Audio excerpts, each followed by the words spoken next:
Hello everyone, સ્વાગત છે આપ સૌનું ટાર્ગેટ જીપીએસસી યુટ્યુબ ચેનલમાં. હું હર્ષલ જૈન સર આપનું હાર્દિક સ્વાગત કરું છું. મિત્રો, જેમ આપણે વાત કરી હતી કે ભાઈ મંગળવાર ને બુધવાર સેશન આપણા નતા આવ્યા, તો હવે આપણે અહીંયા ગુરુવારથી તમારા સેશન સ્ટાર્ટ થઈ ગયા ફરીથી. આપણે ટોટલ કરીને 63 થી 64 લેક્ચર આપણી આ સિરીઝમાં થયા છે. આવનારી સીસી, તલાટી, બરાબર, જીપીએસસી ક્લાસ 1 2 એસટી દરેક પરીક્ષા માટે આપણું આ સેશન મોસ્ટ ઇમ્પોર્ટન્ટ રહેવાનું છે. એમાં કોઈ બેમત નથી. તો આપણે છેલ્લે બંધારણના ભાગ અને પ્રતિકો ટોપિક ભણી ગયા હતા, અને હવે આપણે આજના સેશનમાં બંધારણને લગતી અનુસૂચિઓ છે તેને જોવાની છે. ભગવાન દર્શન કરી જય શ્રી શ્યામ. અને મારું નાનકડું ઇન્ટ્રોડક્ટરી પાર્ટ છે, તમે જોઈ શકો છો અહીંયા 7 વર્ષ કરતા વધુ ટીચિંગ એક્સપિરિયન્સ મને આ ફિલ્ડની અંદર છે. અને મેં નીચે આપેલી આટલી એક્ઝામિનેશન મેં ક્લિયર કરી છે, અને તલાટી તરીકે જોબ પણ મેં કરી છે, બરાબર. અને આ મારું ટીચિંગ એક્સપિરિયન્સ છે. તમે જોઈ શકો છો 7 વર્ષ કરતા વધુ ટીચિંગ એક્સપિરિયન્સ મને રિસ્પેક્ટિવ 5 થી 6 વિષયની અંદર છે. ધુઆધાર એક્સપિરિયન્સ છે મારો. અને સાથે ભાઈ આપણી એપ્લિકેશન સરળ પાઠશાલા ડાઉનલોડ કરી લો, કારણ કે સરળ પાઠશાલા એપ્લિકેશન ઉપર તમને બેસ્ટમાં બેસ્ટ પીડીએફ, બેસ્ટમાં બેસ્ટ લેક્ચર્સ અને બેસ્ટમાં બેસ્ટ જે આખું વ્યૂ જોવા મળે, ફ્રી ઓફ કોસ્ટ બધું મળી રહ્યું છે. તમે સીસીની તૈયારી કરતા હોય, તલાટીની કરતા હોય, એસટીની કરતા હોય, ગમે તે ક્લાસની તૈયારી કરતા હોય, ગુજરાત સરકાર અને ભારત સરકારની કોઈ પણ પરીક્ષા માટે આપણે અહીંયા ફ્રી ટેસ્ટ, પેઇડ ટેસ્ટ પણ ફ્રી છે, free PDF, free course, paid course બધું ફ્રી તમારી માટે છે. અને અમારું ફેનકોલ એપ્લિકેશન ડાઉનલોડ કરો, જ્યાં તમને હવે ભાઈ લાઈવ વિડીયો કોલ થકી તમારા ડાઉટ સોર્ટ આઉટ કરે, જ્યાં તમારી પાસે કોઈ ચાર્જ નથી લેવામાં આવતો. ફ્રી ઓફ કોસ્ટ તમને તમારા ડાઉટ સોર્ટ આઉટ કરાવી આપીએ છીએ. યુટ્યુબ ઉપર ડેલી સાંજે 6:30 વાગે ભાઈ તમારી માટે થિયરી આવશે. મોક ટેસ્ટ ઓછી, થિયરી વધારે આવશે, બરાબર. ચાલો ત્યારે હવે ટોપિકની અંદર આપણે જતા રહીએ સીધા આપણા, બરાબર, બંધારણના અનુસૂચિની અંદર. જે બંધારણની અંદર મૂળ બંધારણમાં કેટલી અનુસૂચિ હતી, કોમેન્ટ બોક્સમાં મને કોમેન્ટ કરી આપો, બરાબર. ત્યાં સુધી આપણે પહોંચીએ સ્લાઇડમાં. તો મૂળ બંધારણની અંદર જ્યારે વાત કરતા હોય ને આપણે, તો મૂળ બંધારણની અંદર ભાઈ ટોટલ 8 અનુસૂચિઓ હતી. કેટલી અનુસૂચિઓ હતી? ટોટલ મૂળ બંધારણની અંદર 8 અનુસૂચિઓ હતી. આપણે આ સ્લાઇડમાં લઈએ મૂળ બંધારણ. 8 અનુસૂચિ. વખતો વખત જો હાલના બંધારણની વાત કરીએ આપણે, તો હાલ બંધારણની અંદર 12 અનુસૂચિ જોવા મળે. મતલબ કે 4 અનુસૂચિ છે, 4 શેડ્યુલ છે, એ સુધારા થકી ઉમેરવામાં આવે છે. બંધારણને સુધારો કરવામાં આવ્યો અને પછી એને એડ કરવામાં આવ્યો. ઠીક છે બધાને? આટલે સુધી ક્લિયર? ઓકે સર, ઠીક છે. હવે જઈએ આપણે પહેલા ટોપિકની અંદર અહીંયા અને ચર્ચા કરીએ આપણે.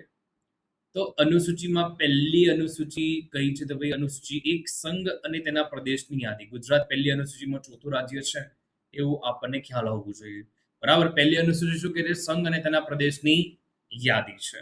ઓકે, તમે જોઈ શકો છો અહીંયા સંઘ અને તેના પ્રદેશની યાદી. ગુજરાત ચોથું રાજ્ય છે, અને આ અનુસૂચિમાં ભારતના તમામ રાજ્ય અને કેન્દ્ર શાસિત પ્રદેશના નામ તથા તેમના પ્રાદેશિક અધિકાર ક્ષેત્રની માહિતી આપી છે. તો આ તમારો બંધારણનો ભાગ અનુસૂચિ 1 થઈ ગઈ, જેનું ઇન્ફોગ્રાફિક મેં તમને બતાવ્યું. પણ બીજાનું ઇન્ફોગ્રાફિક તમને આખી ફટાફટથી બતાવીને કાઢી લઈશ, બરાબર. બીજી અનુસૂચિ છે એ વિવિધ હોદ્દાના વેતન ભત્તાની યાદી આપે છે. મોસ્ટ ઇમ્પોર્ટન્ટ છે. હવે જે યાદીઓમાં બોલું કે ભાઈ અનુસૂચિ કે આ ઇમ્પોર્ટન્ટ તમારે એને યાદ રાખેલી હોય. લગભગ 2 લેક્ચર તો છે આપણા આના. રાષ્ટ્રપતિને પગાર મળે છે અનુચ્છેદ 59 મુજબ. 5 લાખ રૂપિયા માસિક પગાર મળે, અને માસિક પગારના 50% પેન્શન તરીકે મળશે પાછળ જતા, જ્યારે રિટાયરમેન્ટ આવશે ત્યારે.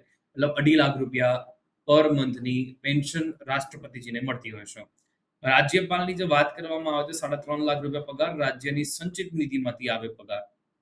લોકસભાના અધ્યક્ષ અને ઉપાધ્યક્ષ છે, એમની ભત્તા કોણ નક્કી કરે? તો સંસદ સભ્ય છે. એક સંસદ છે કાયદાથી નક્કી કરે એ પ્રમાણે, અને જોગવાઈ ન કરવામાં આવે ત્યાં સુધી બીજી અનુસૂચિ પ્રમાણે પગાર ભત્તા આપવાના, બરાબર. સંસદ છે નક્કી ન કરે તો ભાઈ બીજી અનુસૂચિ મુજબ છે તે પગાર આપવાનું નક્કી કરવામાં આવે. ઓકે. ચોથું છે રાજ્યસભાના સભાપતિ, ઉપસભાપતિના, બરાબર, અને ઉપસભાપતિ એટલે કે ઉપરાષ્ટ્રપતિને રાજ્યસભાના સભાપતિ તરીકે પગાર મળે. મોસ્ટ ઇમ્પોર્ટન્ટ આ ક્વેશ્ચન યાદ રાખજો, બરાબર. રાજ્યસભાના સભાપતિ, ઉપસભાપતિની અંદર જે સભાપતિ છે એ કોણ છે એકચ્યુઅલમાં? તો ભાઈ રાજ્યસભાના સભાપતિ છે હોદ્દાની રૂએ. આપણા જે ઉપરાષ્ટ્રપતિ છે તે હોદ્દાની રૂએ રાજ્યસભાના સભાપતિ છે, બરાબર. એમને 4 લાખ રૂપિયા છે તે પગાર મળે છે, જે ભારતની સંચિત નિધિમાંથી આપવામાં આવે છે. બહુ જ સરસ પ્રશ્ન છે કે ભાઈ રાજ્યસભાના સભાપતિ છે હોદ્દાની રૂએ કોણ હોય? તો યાદ રાખવાનું તમારે ઉપરાષ્ટ્રપતિજી. વિધાનસભાના અધ્યક્ષ અને ઉપાધ્યક્ષ રાજ્યની સંચિત નિધિમાંથી આપવામાં આવે છે. રાજ્ય વિધાનમંડળ કાયદાથી નક્કી કરે એ પ્રમાણે આપવામાં આવે છે, બરાબર. પગાર ભત્તા જે છે એ વિધાન મંડળ કાયદાથી નક્કી કરે એ પ્રમાણે આપવાનું રહેશે. પાંચમું પોઈન્ટ તમને બધાને ક્લિયર છે. જઈએ છે છઠ્ઠા પોઈન્ટમાં. વિધાન પરિષદના સભાપતિ ઉપસભાપતિ રાજ્યની સંચિત નિધિમાંથી કરવામાં આવે છે અમને પગાર, અને રાજ્યનું વિધાનમંડળ કાયદાથી નક્કી કરે એ પ્રમાણે જ આપવામાં આવે. હવે આવી જે સુપ્રીમ કોર્ટના ન્યાયાધીશ, સુપ્રીમ કોર્ટના ન્યાયાધીશ છે એમને અનુચ્છેદ 125 મુજબ 2.80 લાખ CJI, બરાબર, જે ચીફ જસ્ટિસ ઓફ ઇન્ડિયા છે ને જસ્ટિસને 2.5 લાખ રૂપિયાનો પગાર મળે. નાણાકીય કટોકટી દરમિયાન પગાર ભત્તા ઓછા કરી શકાય. મોસ્ટ ઇમ્પોર્ટન્ટ, બરાબર, વેરી મોસ્ટ ઇમ્પોર્ટન્ટ કે ભાઈ જ્યારે નાણાકીય કટોકટી થાય ને એ વખતે ભાઈ પગાર ભત્તા ઓછા કરી શકાય આમના. ઓકે, ચલો નેક્સ્ટ વાત કરીએ છીએ આઠમા પોઈન્ટમાં. સાતમો પોઈન્ટ ખવાઈ ગયો લાગે છે. ઓકે, છે આઠમો પોઈન્ટ જોઈએ આપણે. વડી અદાલતના જે ન્યાયાધીશ છે 221માં ઉલ્લેખિત છે, જેમને CJI ને 2.5 લાખ રૂપિયા અને નોર્મલ જસ્ટિસ છે ત્યાંના એમને 2.5 લાખ રૂપિયાનો પગાર મળે. હવે જે કેગ છે, બરાબર, કમ્પ્ટ્રોલર ઓડિટર જનરલ ઓફ ઇન્ડિયા અને એટર્ની જનરલ, તો કેગના પગાર ભત્તા ભારતની સંચિત નીતિમાંથી અપાયેલ પગાર ભત્તા નક્કી કરે સંસદ.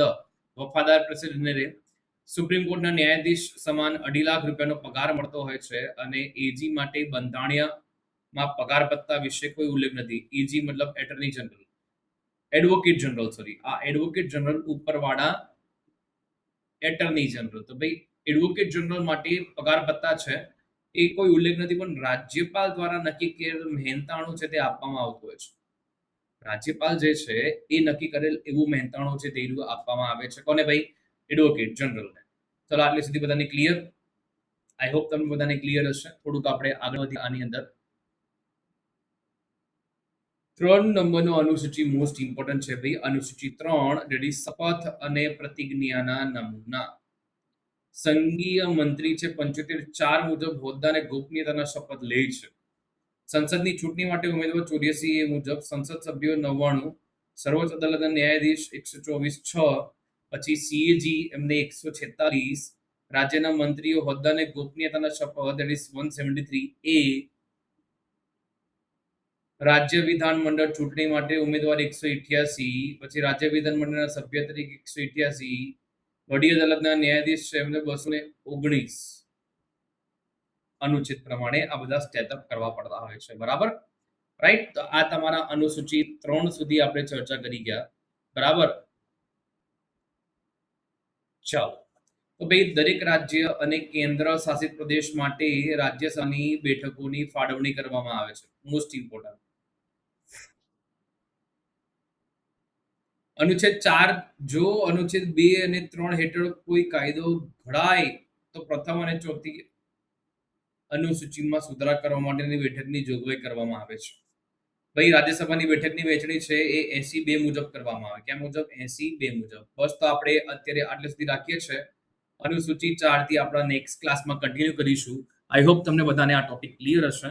બરાબર, મળીએ છીએ નેક્સ્ટ ક્લાસમાં. જય હિન્દ, જય ભારત, જય જય ગરવી ગુજરાત.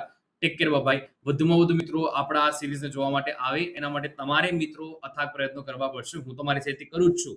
બરાબર, એ તો મારું કર્તવ્ય જ છે કે મારે રોજ લોકોને લિંક શેર કરવી, મિત્રોને લિંક શેર કરવાની, એ બધું કામ મારું ચાલુ છે. પણ તમે લોકો શું કરો? તમારા મિત્રો લિંક શેર કરીને કે ભાઈ એક વખત તો જોવા આ લેક્ચરને, અને વારે વારે આ લેક્ચર જોવાની ઈચ્છા થશે. બરાબર, સાથે અમારી એપ્લિકેશન સરળ પાઠશાલા ડાઉનલોડ કરી લો. બરાબર, પછી સરળ પાઠશાલા એપ્લિકેશનની અંદર ઘણી બધી વસ્તુ તમારી માટે અવેલેબલ છે. ટેલિગ્રામ ચેનલમાં જોડાઈ જાઓ, હર્ષલ જૈન GPSC કરીને છે, અને અમારી યુટ્યુબ ચેનલ સબસ્ક્રાઇબ કરવાનું ડેફિનેટલી ના ભૂલો. મળીએ છીએ નેક્સ્ટ ક્લાસમાં. જય હિન્દ, જય ભારત, જય જય ગરવી ગુજરાત, જય Shri Shyam. Take care, by.